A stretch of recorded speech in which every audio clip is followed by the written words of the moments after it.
हरे कृष्णा। नवा अध्याय। युधिष्ठिर आदि का भीष्म जी के पास जाना और भगवान श्री कृष्ण की स्तुति करते हुए भीष्म जी का प्राण त्याग करना।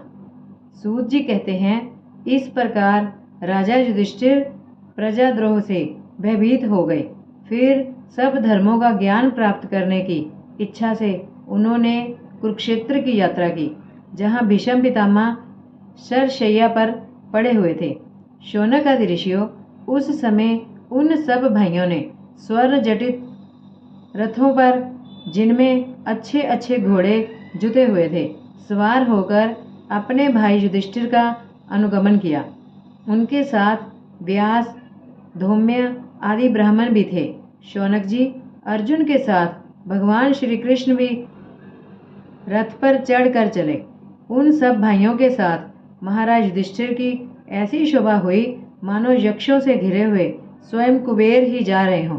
अपने अनुचरों और भगवान श्री कृष्ण के साथ वहां जाकर पांडवों ने देखा कि भीष्म पितामह स्वर्ग से गिरे हुए देवता के समान पृथ्वी पर पड़े हुए हैं। उन लोगों ने उन्हें प्रणाम किया।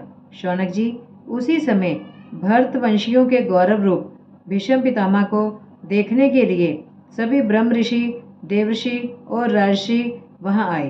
पर्वत, नारद, धौम्य, भगवान व्यास, बृहदशव, भरद्वाज शिष्यों के साथ परशुराम जी, वशिष्ठ, इंद्रप्रमद, त्रित, घृतस्मल, असित, कक्षीवान, गौतम, अत्रि, विश्वामित्र, सुदर्शन तथा और भी सुखदेव आदि शुद्ध हृदय महात्मागण एवं शिष्यों के सहित कश्यप, अंगिरापुत्र, बृहस्पति और मुनिगण भी वहां पधारे।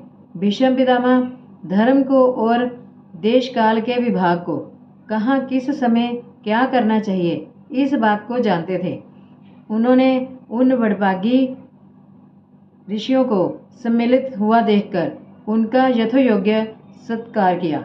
वे भगवान श्री कृष्ण का प्रभाव भी जानते थे, अतः उन्होंने अपनी लीला से मनुष्य का वेश धारण करके वहां बैठे हुए तथा जगदीश्वर के रूप में हृदय में विराजमान भगवान श्री कृष्ण की बाहर तथा भीतर दोनों जगह पूजा की। पांडव बड़े विनय और प्रेम के साथ भीष्म पितामह के पास बैठ गए। उन्हें देखकर भीष्म पितामह की आंखें प्रेम के आंसुओं से भर गई। उन्होंने उनसे कहा, धर्मपुत्रों, हाय हाय, ये बड़े कष्ट और अन्याय की बात है कि तुम लोगों को ब्राह्मण धर्म और भगवान के आश्रित रहने पर भी इतने कष्ट के साथ जीना पड़ा,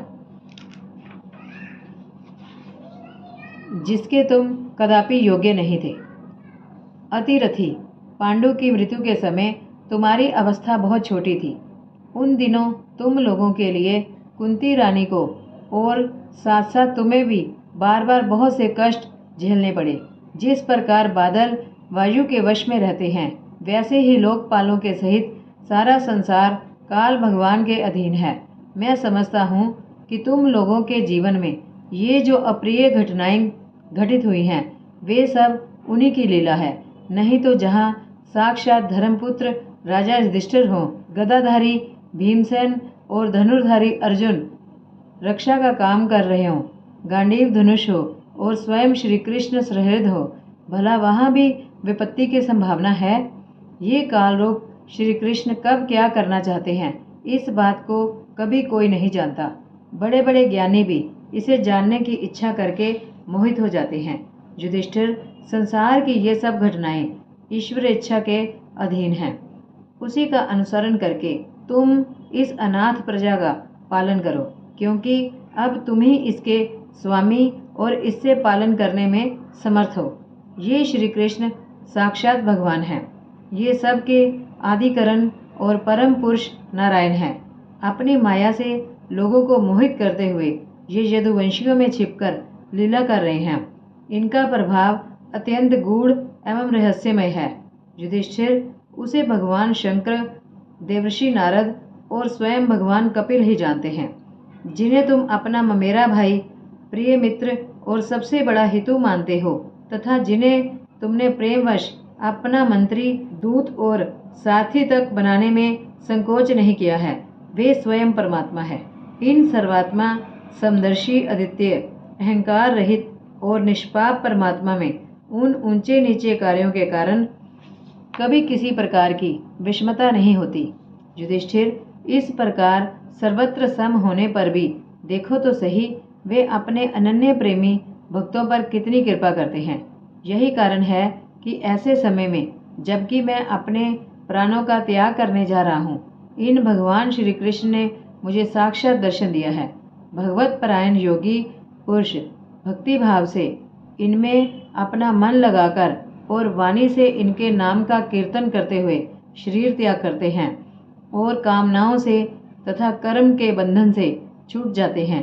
वे ही देवादेव भगवान अपने प्रसन्न हास्य और रक्त कमल के समान अरुण नेत्रों से उल्लसित मुख वाले चतुर्भुज से, जिसका और लोगों को केवल ध्यान में दर्शन होता है, तब तक यहाँ स्थित रहकर प्रतीक्षा करें, जब तक मैं इस शरीर का त्याग ना कर दूं। हरे कृष्ण।